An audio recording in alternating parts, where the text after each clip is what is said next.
Hello guys, नमस्कार। स्वादिष्ट recipe channel में आपका स्वागत है।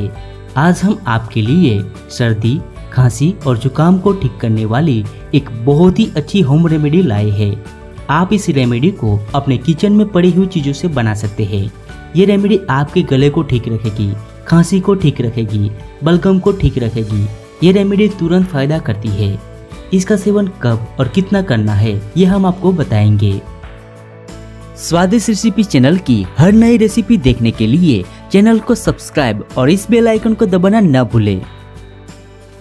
सर्दी, खांसी और जुकाम को ठीक करने के लिए यहाँ पर हम लेंगे 20 काली मिर्च और 10 लौंग।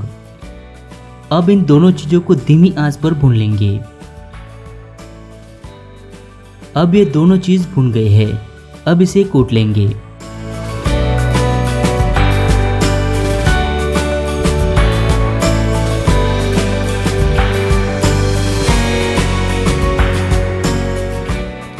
अब यहाँ पर हम लेंगे 1 चम्मच शुद्ध शहद,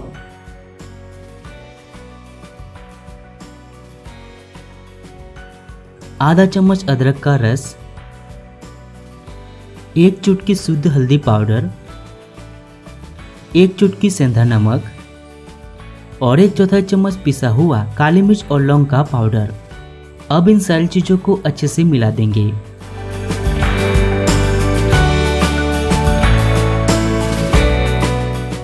अब इसका सेवन आपको सुबह खाली पेट करना है।